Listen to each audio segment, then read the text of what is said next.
Shalom saudara terkasih di dalam Tuhan Yesus. Kita ada sebagaimana ada karena penyertaan Tuhan, anugerahnya sungguh besar dalam hidup saudara dan saya. Hari ini kita buka hati untuk menerima kebenaran firman-Nya, sebab firman-Nya adalah janji ya dan amin. Dia tidak pernah lalai, dia tidak pernah gagal. Mari kita berdoa. Bapa, di dalam nama Tuhan Yesus, kami menaruhkan seluruh pengharapan kami hanya kepadamu. Engkaulah jawaban hidup kami. Engkaulah sumber kekuatan kami. Engkau penolong kami pada setiap musim kehidupan kami. Terima kasih Bapa, nyatakan kemuliaan-Mu di tengah semua perjalanan kami. Engkau yang dimuliakan lewat kehidupan kami. Dalam nama Tuhan Yesus, amin. Saudara terkasih dalam Tuhan Yesus, kita di bulan Maret, minggu yang ketiga, dengan seri khotbah Glory, yang artinya adalah kemuliaan. Kemuliaan Allah sangat beda dengan apa yang di dunia, yang dengan kemegahan yang ada tidak sebanding.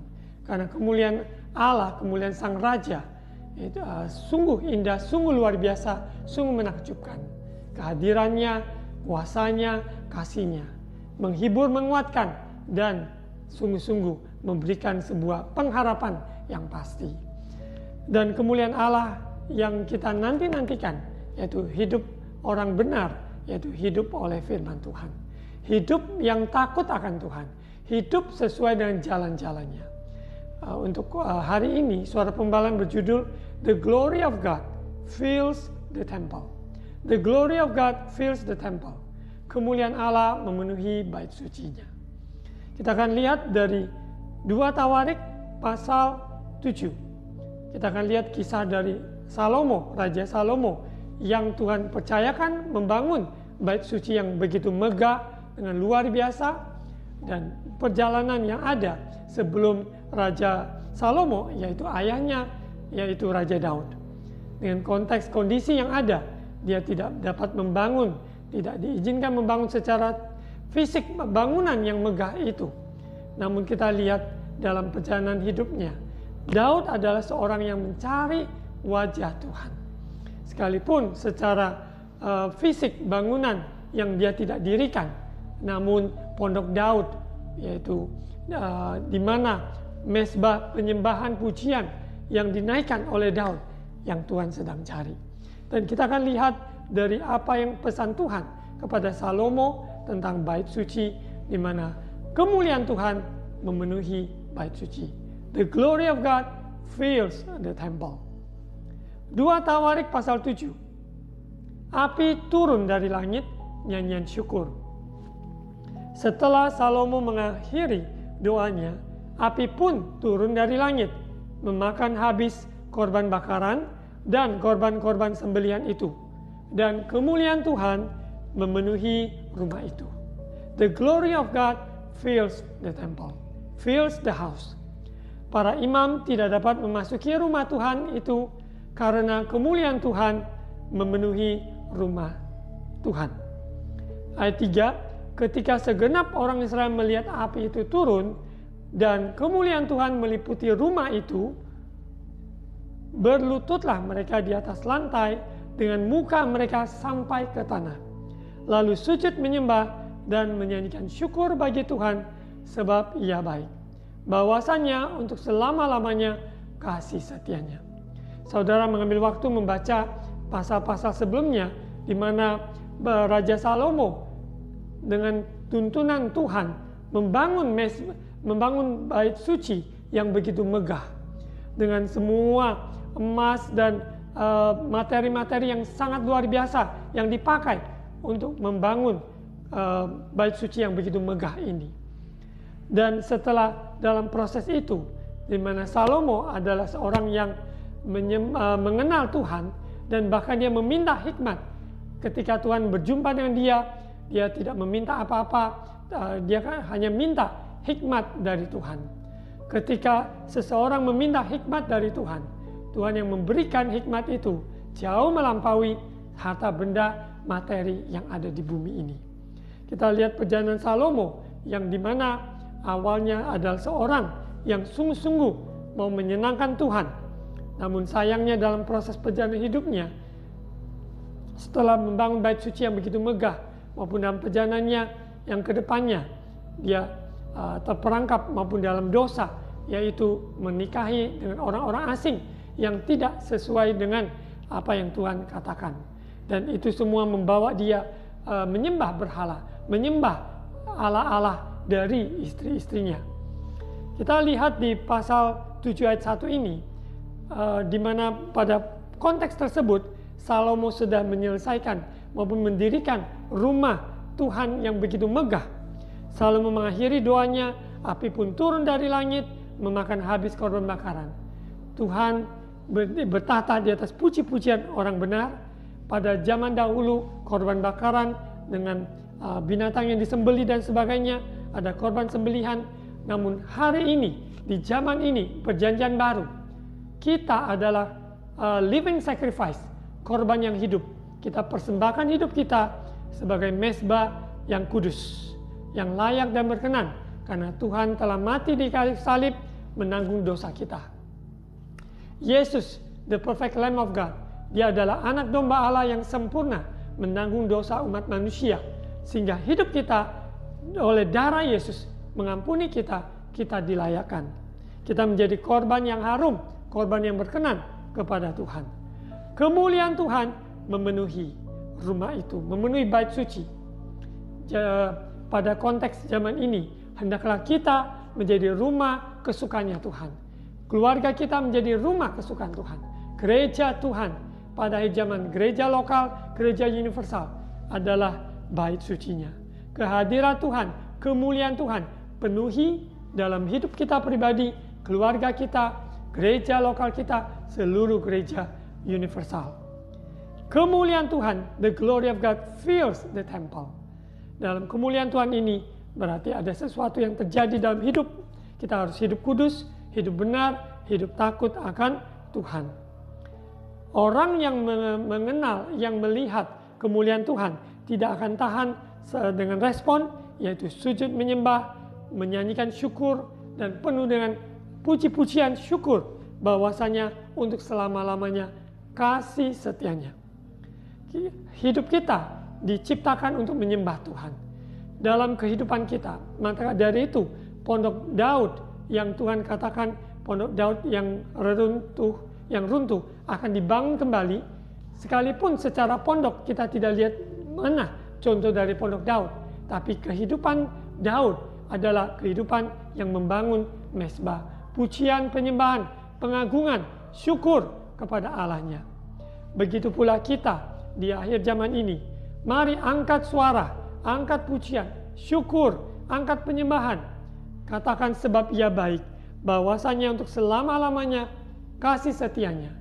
Kebaikan Tuhan tidak bisa limit ataupun dibatasi oleh pengalaman kita, pikiran kita, bahkan pengalaman kita. Karena Allah itu baik. Sungguh tidak ada yang dapat membantahinya. Karena Dia baik, tidak tergantung, kebaikannya tidak tergantung kepada umat manusia. Karena Dia adalah Allah yang baik adanya. Mari hendaklah kita banyak mengucap syukur di hari-hari ini. Apapun kesulitan yang kita hadapi, ucapkan syukur, ucapan syukur, ucapan syukur. Kemuliaan Tuhan nyata dalam hidup kita, proses perjalanan kita, dan kita lebih dari pemenang. Kita lanjut, kita lihat di ayat yang keempat sampai ayat ke-10. Korban pentabisan dan perayaan. Lalu raja, yaitu Raja Salomo, bersama-sama seluruh bangsa mempersembahkan korban sembelihan di hadapan Tuhan. Sebagai korban sembelihan, Raja Salomo mempersembahkan 22.000 ekor lembu sapi. Bayangkan 22.000 ekor lembu sapi dan 120.000 ekor kambing domba. Bayangkan betapa banyaknya yang dikorbankan. Demikianlah raja dan seluruh bangsa mentabiskan rumah Allah. Ketika kita membawa persembahan, yaitu bawa ke rumah Tuhan, maupun persembahan pada Tuhan, hanya Tuhanlah yang dimuliakan.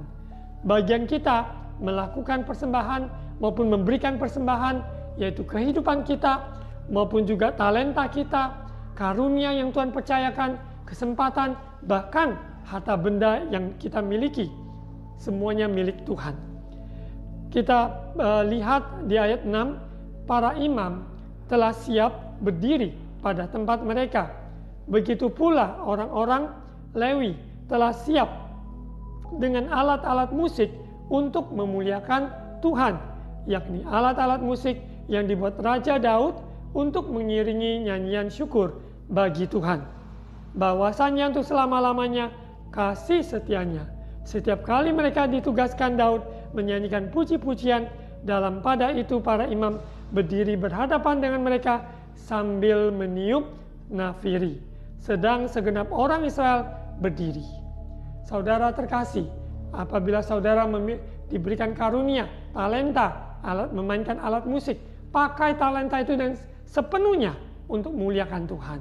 Sehingga setiap alunan dari permainan musik maupun suara yang Tuhan sudah berikan karunia, pakai itu untuk kemuliaan Tuhan. Ada kesempatan melayani di sel group maupun di gereja, di komunitas, anak muda, anak-anak, berikan talentamu, dipakai untuk kemuliaan Tuhan. Lalu Salomo menguduskan pertengahan pelataran yang di depan rumah Tuhan, sebab disitulah diolahnya segala korban bakaran, yaitu binatang-binatang, dan lemak korban keselamatan. Sebab mezbah tembaga yang dibuat Salomo tidak dapat memuat korban bakaran dan korban sajian dan segala lemak korban. Di dalam kehidupan kita, berikanlah yang terbaik pada Tuhan. Hidup tak bercacat, hidup suci, hidup takut akan Tuhan. Jauh melampaui dari korban binatang kesembelian yang ada di perjanjian lama. Karena Yesus telah menanggung semua dosa umat manusia dan kita tidak lagi disalibkan di atas kayu salib, namun kita memikul salib, menyangkal diri kita, memikul salib, mengikut Yesus setiap hari. Bukan kehendakku, melainkan kehendak Tuhan yang terjadi. Bukan jalanku, tapi jalan Tuhan yang kita ikuti. Ayat 8, dan pada waktu itu juga Salomo mengadakan perayaan Pondok Daun selama 7 hari bersama-sama dengan seluruh Israel. Suatu jemaat yang sangat besar, amat besar, dari jalan masuk ke Hamat sampai ke sungai Mesir. Ayat 9, pada hari yang ke-8 mereka mengadakan perkumpulan raya karena mereka telah merayakan pentabisan mezbah selama 7 hari dan perayaan Pondok Daun selama 7 hari. Ayat 10, pada hari yang ke-23 bulan ke-7 disuruhnya bangsa itu pulang ke kemah-kemah mereka sambil bersukacita dan bergembira atas kebaikan yang telah dilakukan Tuhan kepada Daud, kepada Salomo, dan kepada orang Israel umatnya. Kita bersyukur kita adalah umatnya Tuhan dan penuh dengan sukacita dalam hidup kita. Kemuliaan Tuhan itu dalam hidup pribadi yang sudah diproses Tuhan, dan kita menjadi berkat. Orang sekitar kita melihat perbuatan baik kita, mereka muliakan Tuhan. Hendaklah kita introspeksi perkataan kita, perbuatan kita, hasil karya kita, supaya tidak ada yang sembrono, tapi memberi yang terbaik untuk kemuliaan nama Tuhan. Kita akan lihat di mana the glory fills the temple, kemuliaan Tuhan memenuhi bait suci. Kita harus sungguh-sungguh jaga hati, jaga mulut, jaga pikiran, kehidupan yang sungguh-sungguh dalam pertobatan, dalam keseriusan mengikut Tuhan. Kita lihat di ayat 11, nanti di ayat kuncinya di ayat 14 ya. Ayat 11, demikianlah Salomo menyelesaikan rumah Tuhan dan istana raja, dan berhasil melaksanakan dalam rumah Tuhan dan dalam istananya segala sesuatu yang timbul dalam hatinya. Sungguh indah ketika hati kita rindu untuk melayani Tuhan, memberi yang terbaik bagi Tuhan. Tuhan kabulkan, semuanya selesai. Apapun saudara, kerinduan-kerinduan saudara yang memuliakan Tuhan, percaya Tuhan akan menolong saudara untuk menyelesaikannya dengan baik. Kemudian Tuhan menampakkan diri pada Salomo pada malam hari dan berfirman kepadanya, telah kudengar doamu dan telah kupilih tempat ini bagiku sebagai rumah persembahan. Wow, luar biasa. Ingat, ya Tuhan berjumpa dengan Salomo yang pertama, yaitu memberikan dia kesempatan, mintalah apa yang kau mau. Dan ternyata Salomo tidak minta harta benda, tidak minta kekayaan, tidak minta kedudukan, tapi dia minta hikmat yang datang dari Tuhan. Dan hikmat Salomo tidak tertandingi, maupun bangsa-bangsa yang ada, mereka juga datang untuk mendengarkan, memperoleh hikmat dari Salomo. Kitab Amsal sebagian besar ditulis oleh Salomo. Jadi luar biasa sekali. Dan ini adalah Tuhan menampakkan diri yang kedua kalinya. Tuhan katakan bahwa aku telah dengar doamu, telah kupilih tempat ini, yaitu bait suci yang penuh kemuliaan Tuhan ini. Tuhan sudah pilih sebagai rumah persembahan. House of sacrifice, house of offering, sungguh-sungguh rumahnya Tuhan. Bila seperti yang saya katakan, dalam keluarga kita membangun mezbah, dalam pribadi kita membangun mezbah, dan di gereja lokal kita membangun mezbah, kota kita membangun mezbah, maupun juga bangsa demi bangsa datang bersama-sama untuk menyembah Tuhan. Ayat yang ke-13, bila mana aku menutup langit sehingga tidak ada hujan, dan bila mana aku menyuruh belalang memakan habis hasil bumi, dan bila mana aku melepaskan penyakit sampar di antara umatku. Katakan, di mana kalau Tuhan menutup langit, tidak ada hujan, menyuruh ada belalang memakan hasil habis bumi, ada penyakit sampar di antara umatku. Ayat 14 kuncinya. Saudara garis bawahi, saudara bisa membaca bersama-sama dengan saya. Dan umatku yang atasnya namaku disebut, merendahkan diri, berdoa dan mencari wajahku, lalu berbalik dari jalan-jalannya yang jahat, maka aku akan mendengar dari sorga dan mengampuni dosa mereka, serta memulihkan negeri mereka. Ini ayat tidak asing, bahkan ada nyanyiannya. Apabila umatnya yang dipanggil oleh namaku disebut, rendahkan diri. Kita sadari bahwa kita memanggil nama Tuhan, kita merendahkan diri, dan kita mau bertobat. Berdoa, mencari wajah Tuhan. Kita bukan mencari berkatnya, tapi mencari pemberi berkat. Kita mencari wajahnya, kita mencari kesukaan hatinya. Apa yang menyenangkan Tuhan, kita lakukan. Apa yang Tuhan benci, yaitu dosa, kita juga benci. Tidak kompromi. Ya. Orang yang berdoa, orang yang mencari wajah Tuhan, mendapatkan hati Tuhan. Orang yang berdoa, orang yang mencari wajah Tuhan, maka Tuhan memberikan pencerahan. Orang yang berdoa mencari wajah Tuhan, maka Tuhan sendiri yang turun tangan. Di sini dikatakan bukan hanya berdoa mencari wajah Tuhan, namun berbalik dari jalan-jalan yang jahat. Apabila ada jalan yang serong, apabila ada jalan yang keliru, perkataan perbuatan kita semena-mena, harus kita berbalik. Apa yang tidak berkenan dari kata-kata sembrono, ya, tingkah laku kita yang tidak berkenan, tanggalkan semua itu. Kebohongan, dusta, pecah belah, iri hati, semua itu kita tanggalkan. Hal-hal yang tidak berkenan. Apabila kita berbalik dari jalan-jalan yang jahat, maka Tuhan akan mendengarkan dari surga. Mendengarkan, mengampuni, dan memulihkan negeri kita. Sungguh indah sekali, berbahagialah orang yang dosanya diampuni. Dia tidak hidup di dalam kutukan, dia tidak hidup di dalam tuduhan, dakwaan, karena dia hidup bebas, karena roh Tuhan memerdekakannya. Untuk itu saudara, dalam proses kehidupan ini, selalu ambil pilih jalan rendahkan diri. Selalu pilih jalan berbalik dari jalan yang jahat. Selalu pilih jalan mencari wajah Tuhan. Selalu memilih untuk mencari Dia lebih dari sebelumnya. Percaya, tangan Tuhan tidak kurang panjang menolong. Dan telinganya tidak tertutup untuk mendengarkan. Matanya memandang, melihat, memperhatikan keadaan umatnya. Kita lihat ayat 15. Tadi pesan dari Tuhan kepada Salomo, ayat 15. Sekarang mataku terbuka dan telingaku menaruh perhatian kepada doa dari tempat ini. Di mana bait sucinya, rumah doa, rumah kesukaan, baik rumah tangga kita, baik gereja Tuhan, gereja lokal, menjadi rumah doa, menjadi rumah persembahan, rumah hadirat Tuhan. Sungguh-sungguh nyata kasih kuasanya, damai sejahteranya, sukacita.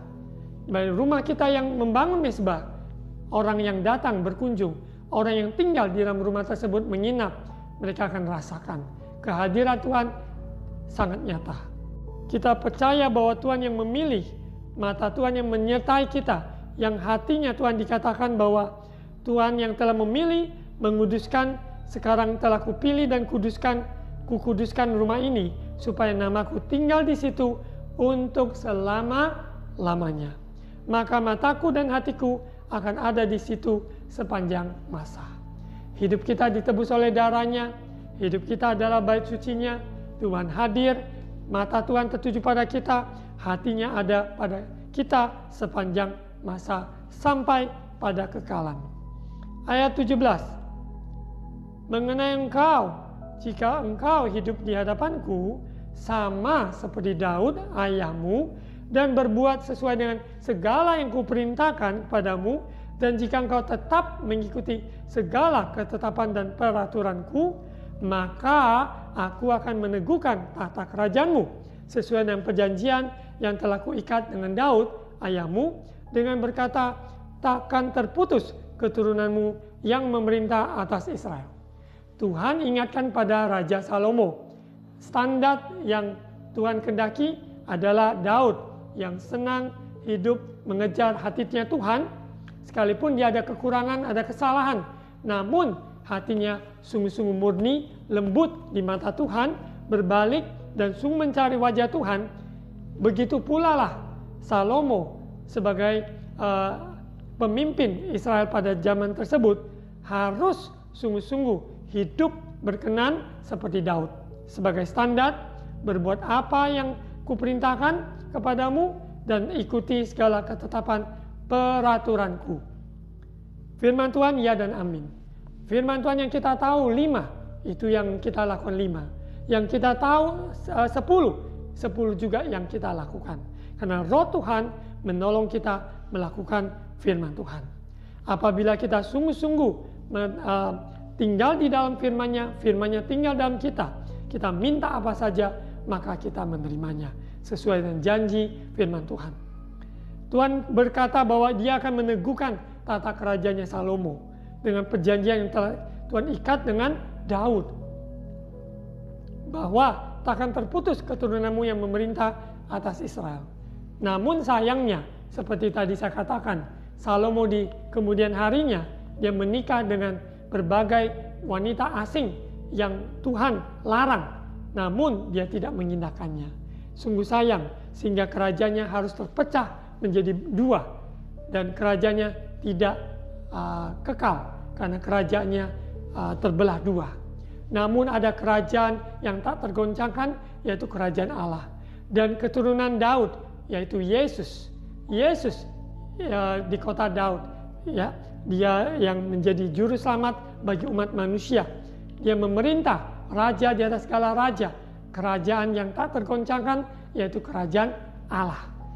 Sangat beda dengan kerajaan di dunia yang sementara bahkan gedung maupun secara fisik yang begitu megah tidak sebanding dengan orang yang sungguh-sungguh mau mencari Tuhan, berbalik dari jalan yang salah, sungguh-sungguh Tuhan akan memulihkannya. Kita lihat ayat 19. Tadi sudah diberikan peringatan kepada Salomo untuk ikuti jejak memegang ketetapan peraturan seperti Daud. Ya, apa yang sudah Tuhan perintahkan. Ayat 19. Tetapi jika kamu ini berbalik dan meninggalkan segala ketetapan dan perintahku yang telah kuberikan kepadamu, dan pergi beribadah pada Allah lain dan sujud menyembah kepadanya, ayat 20, maka aku akan mencabut kamu dari tanahku dan yang telah kuberikan padamu, dan rumah ini yang telah kukuduskan bagi namaku akan kubuang dari hadapanku, dan akan kujadikan kiasan dan sindiran di antara segala bangsa. Secara kita dengar, wah, Tuhan siap sekalipun kalau umatnya yang tidak memegang ketetapan perintahnya, Tuhan siap rumah itu, ya, Tuhan katakan bahwa mereka akan menjadi sindiran, menjadi kiasan bagi antara segala bangsa. Namun ini sangat sayang sekali kalau orang tidak bertobat, tidak sungguh-sungguh hidup benar, maka kita lihat yang ada adalah dalam kekacauannya, hidupnya semakin merana, bahwa tidak ada pengharapan, tidak ada kepastian, karena mereka hidup semaunya. Tetapi yang Tuhan kehendaki adalah supaya kita hidup menurut ketetapannya. Ayat 21, dan setiap orang yang lewat rumah yang amat ditinggikan ini, yaitu bait suci Salomo yang sungguh dipuji-puji, rumah yang amat ditinggikan ini akan tertegun dan berkata, apakah sebabnya Tuhan berbuat yang demikian kepada negeri ini dan kepada rumah ini? Tuhan itu tidak akan tahan-tahan. Sekalipun kalau diperlukan bait itu akan dirobohkan, maka dia siap. Demi supaya umatnya berbalik kepada jalannya. Demi supaya kita hidup di dalam takut akan Tuhan.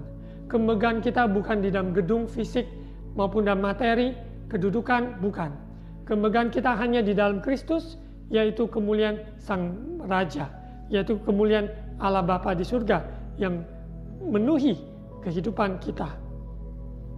Ayat 22, maka orang akan berkata, sebab mereka meninggalkan Tuhan, Allah nenek moyang mereka yang membawa mereka keluar dari tanah Mesir, dan sebab mereka berpegang pada Allah lain dan sujud menyembah kepadanya dan beribadah kepadanya, itulah sebabnya ia mendatangkan segala malapetaka ini ke atas mereka.